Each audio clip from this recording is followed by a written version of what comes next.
Effectivement, on n'a pas eu de confirmation officielle de la décision américaine d'autoriser l'usage d'armes type missiles et notamment ATACMS dans la Oui. profondeur du territoire russe, c'est-à-dire au-delà de la zone de Koursk et au-delà de la zone de Kharkov, parce que c'était à l'origine, il y a eu une autorisation donnée par les pays occidentaux pour utiliser des armes sur le territoire russe, notamment lorsqu'il y a eu l'offensive russe de Kharkov au mois de mai. Oui. Et mais cette autorisation était assortie d'une limitation géographique, si vous voulez. Une journée marquée par un événement surprenant. Les actualités rapportent qu'un missile balistique intercontinental, ICBM, a été tiré par la Russie en direction de Dnipro. Ce geste, inédit dans le contexte actuel, a capté l'attention mondiale.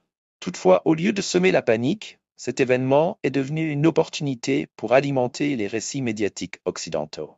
Encore une première dans la guerre en Ukraine. Selon Kiev, Moscou a tiré pour la toute première fois un missile intercontinental en direction de son territoire. Une façon bien sûr de montrer les muscles pour le Kremlin. On retrouve à Washington notre correspondant Mathieu Mabin. Bonjour Mathieu, c'est à n'en pas douter une nouvelle étape dans cette escalade des tensions entre Vladimir Poutine et l'Occident, son ennemi.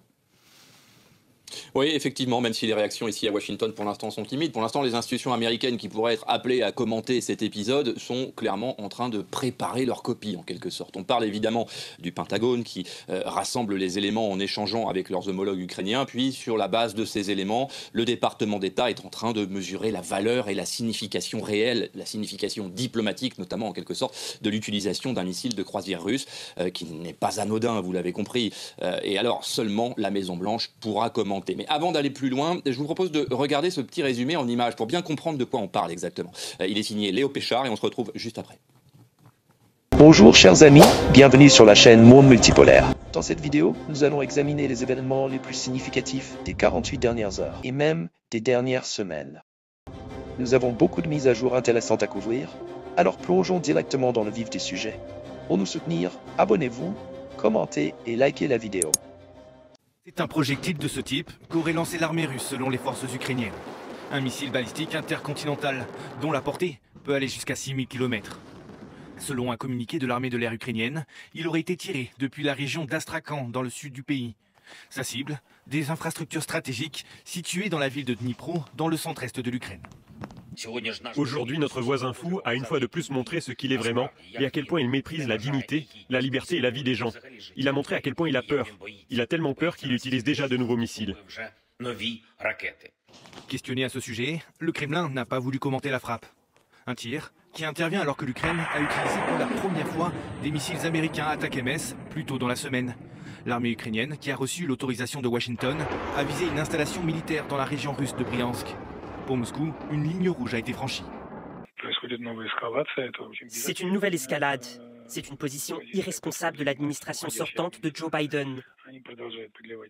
Elle continue de jeter de l'huile sur le feu et entrave de toutes les manières les dynamiques visant à résoudre ce conflit. Par ailleurs, le Kremlin avait promis une réponse appropriée à toute utilisation de ces missiles occidentaux sur son territoire. Mais prenons du recul pour examiner la situation de manière rationnelle. Qui est réellement responsable de cette escalade? Pourquoi la Russie a-t-elle pris une telle décision? Il est essentiel de déconstruire la narration occidentale sur ce conflit qui ne date pas d'hier, mais s'inscrit dans une histoire de tensions remontant à plusieurs décennies.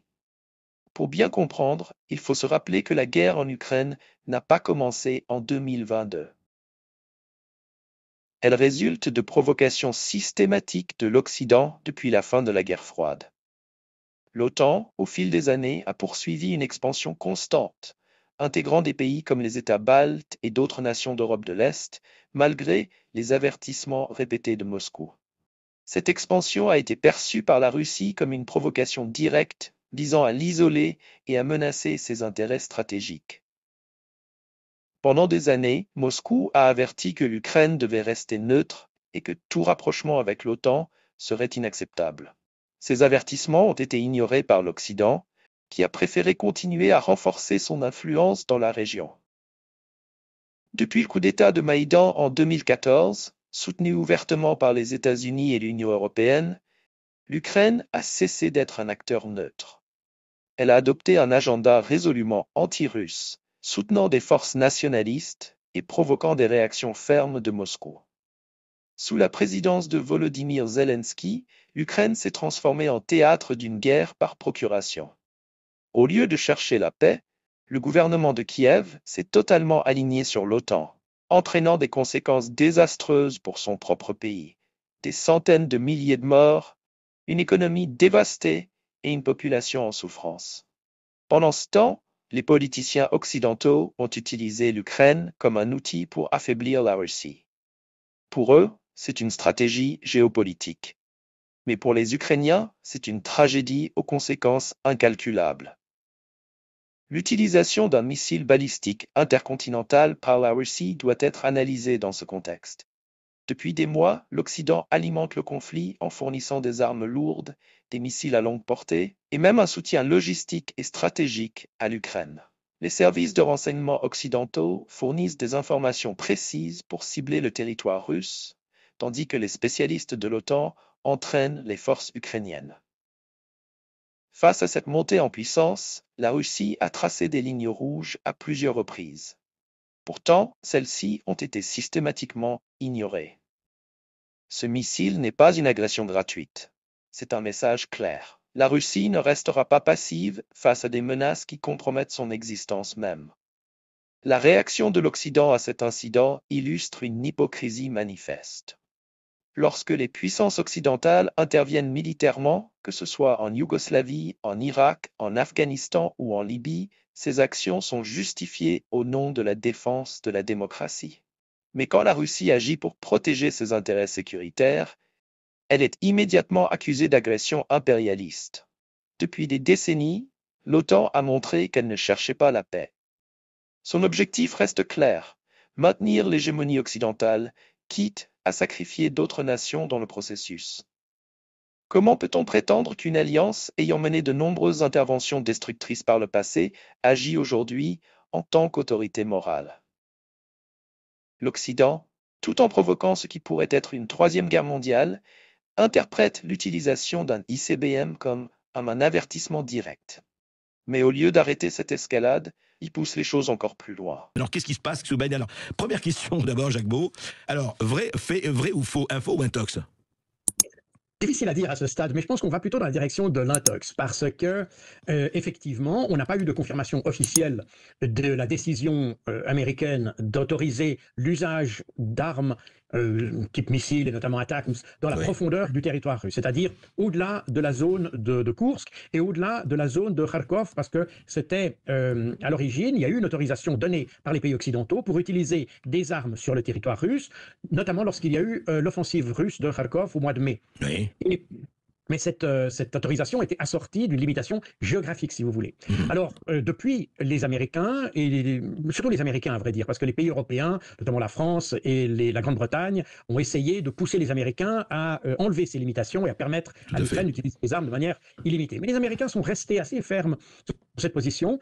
Je pense qu'en fait, il y a eu un bras de fer entre le département d'État avec Anthony Blinken et Joe Biden lui-même, d'ailleurs, qui penchait plutôt de ce côté-là, et puis le Pentagone, ou le ministère de la Défense, qui lui pensait que ça n'ajouterait rien du tout comme avantage à l'Ukraine et qu'au contraire, ça allait provoquer davantage la Russie pour s'engager, pour détruire davantage l'Ukraine. Et par conséquent, le jeu n'en valait pas la chandelle. Oui. Donc voilà ce qu'on avait. Puis ces derniers jours, on a vu d'ailleurs le New York Times, il y a eu Politico, il y a eu un certain nombre de médias qui ont évoqué cette entre guillemets autorisation, mais chaque fois en utilisant des termes qui relativisaient, si c'est autorisé, on a parlé de limitation géographique de nouveau, etc. Par conséquent, il n'y avait absolument aucune certitude que cette autorisation a été donnée, et en fait, on était avec une sorte une inflammation, si vous voulez, des médias, particulièrement en Europe. Ça fait partie un petit peu, d'ailleurs c'est ce qu'on a depuis le début du conflit, hein. On s'aperçoit que les médias français ont tendance à mettre de l'huile sur le feu, à envenimer les propos et à exacerber des tensions,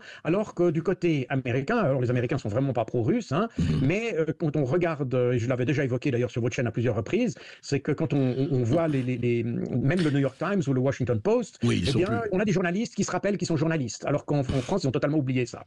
Oui, en tout cas certains, on peut le dire, Jacques Beau. Mais non, je voudrais justement entrer dans le concret. Aujourd'hui, vous connaissez bien l'affaire. Si on avait les armes pouvant être utilisées en Ukraine, les armes de l'OTAN et les Russes. Parce que ce qu'on a vu, c'est que Poutine, à plusieurs reprises, d'ailleurs, il a fait un décret en disant que s'il y avait une agression conjointe, c'est-à-dire s'il se trouvait que l'Ukraine et les USA avaient participé à ce lancement de missiles, il n'hésiterait pas à utiliser des armes nucléaires. Il ne dit pas tactique, en tout cas, l'option nucléaire était mise sur la table. Alors, la question que je voudrais vous poser, mais très concrètement, parce que ça, on a toujours des suppositions. Aujourd'hui, je dirais le poids militaire en missiles et en autres de la Russie d'un côté et de l'OTAN de l'autre aujourd'hui. Je veux dire, le poids, je dirais, utilisable, hein, parce qu'il y a la politique et il y a le militaire. Est-ce qu'il est égal ou est-ce qu'il est absolument asymétrique ? Alors, d'abord, on parlerait plutôt de dissymétrie que d'asymétrie. C'est une petite nuance, mais qui a son importance en termes stratégiques. Mais toujours est-il que l'OTAN, n'est-ce pas, sont les États-Unis du point de vue nucléaire. Ouais. Alors, naturellement, vous allez me dire, il y a la France qui a toujours son arsenal nucléaire, mais qui, a priori, est utilisé pour défendre le sol national, donc le territoire sanctuarisé qui serait le territoire national français. Pour le reste, l'OTAN n'a que les moyens. D'ailleurs, c'est la fonction de l'OTAN, comme l'a rappelé d'ailleurs Jens Stoltenberg avant qu'il quitte ses fonctions. L'OTAN est une puissance, est une alliance nucléaire. La finalité de l'OTAN, c'est précisément de mettre les pays européens sous le parapluie nucléaire américain. Et donc, quand on parle de l'équilibre nucléaire, eh bien, ça se résume en fait à les États-Unis d'un côté et la Russie de l'autre, si on exclut naturellement la Chine, etc. Mais si on parle de l'espace euro-asiatique. Et là, on a... Alors, sur le plan des échanges ou des armes nucléaires stratégiques, je ne pense pas qu'il y ait beaucoup de modifications en termes de nombre. Il y a des différences en termes de qualitatif, puisque les deux parties, c'est-à-dire les États-Unis et les Russes de chaque côté, ont amélioré leurs arsenaux, les ont mis à jour, si vous voulez. Ouais. Mais en termes de nombre, il n'y a probablement pas de grande différence, et on est toujours dans le même équilibre de la terreur qu'on avait à la fin de la guerre froide. Par contre, dès lors qu'on parle des armes non stratégiques, c'est-à-dire des capacités de missiles qui... D'ailleurs, qu'on voit tous les jours utilisés en Ukraine, mais avec des ogives classiques, certains de ces missiles pourraient être armés d'ogives nucléaires. Et là, on est sur une vraie dissymétrie parce que, apparemment, les Russes, dû au fait de la guerre en Ukraine et des menaces faites par les pays occidentaux, d'ailleurs, parce qu'on a tellement menacé la Russie en prétendant qu'elle allait attaquer l'Europe, que finalement, si vous voulez, on a fait monter la mayonnaise sans grande raison, avec pour résultat que la Russie, elle, s'est préparée à une éventuelle confrontation et à multiplier la production de ces missiles, des missiles opératifs. Et d'ailleurs, elle agite l'option nucléaire, elle en parle très fréquemment, pas seulement Poutine, mais les autres.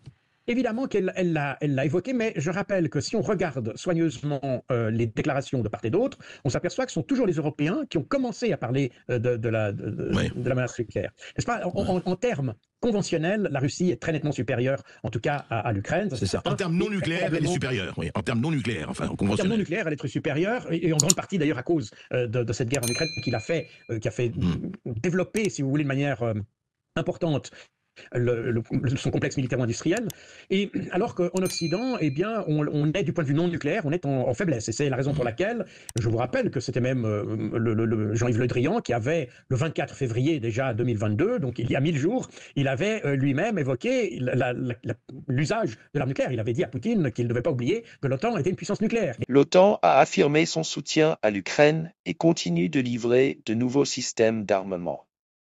Une fin des sanctions contre la Russie semble hors de portée, tandis que cette politique nous dirige inexorablement vers une troisième guerre mondiale. L'Occident semble convaincu qu'il peut vaincre militairement la Russie. Mais cette vision est dangereusement illusoire.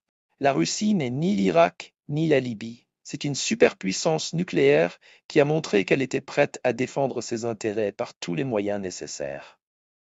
Les médias jouent un rôle crucial dans ce conflit. En Occident, ils synchronisent leurs récits, peignant la Russie comme le mal absolu et l'OTAN comme le sauveur de la démocratie. Les opinions dissidentes sont soit censurées, soit qualifiées de propagande russe. Pourtant, la vérité ne peut être supprimée indéfiniment. De plus en plus de gens réalisent que le récit occidental est fragile. Ils voient que l'OTAN ne défend pas la paix, mais cherche à alimenter la guerre. L'Ukraine n'est pas une victime innocente, mais un acteur qui a délibérément provoqué des tensions. Cela nous mène à une question essentielle. Jusqu'où ce conflit ira-t-il ? La Russie a clairement fait savoir qu'elle ne subirait pas de défaite. L'Occident, cependant, semble déterminé à prolonger cette guerre au lieu de rechercher une solution diplomatique. L'utilisation d'un ICBM pourrait être un tournant. C'est un signal fort que la Russie est prête à mobiliser toutes ses capacités militaires. Mais plutôt que de comprendre cet avertissement, l'Occident semble vouloir intensifier encore le conflit. Il est temps de reconnaître la réalité. Ce conflit n'est pas le fruit d'une agression russe, mais des provocations occidentales. L'OTAN et les États occidentaux ont ignoré les intérêts légitimes de sécurité de la Russie, provoquant cette guerre. À présent, nous sommes face à un choix. Continuer cette politique qui nous rapproche d'un conflit mondial ou emprunter la voie de la diplomatie. La Russie a montré qu'elle était prête à défendre ses intérêts. L'Occident doit décider s'il veut continuer sur ce chemin périlleux ou laisser la raison prévaloir. L'histoire jugera ce moment. Et si nous n'agissons pas maintenant, ce jugement pourrait bien être impitoyable. Restez avec nous pour plus d'idées de champs de bataille et d'histoires derrière les numéros. N'oubliez pas de vous abonner et d'appuyer sur la cloche de notification pour vos mises à jour quotidiennes.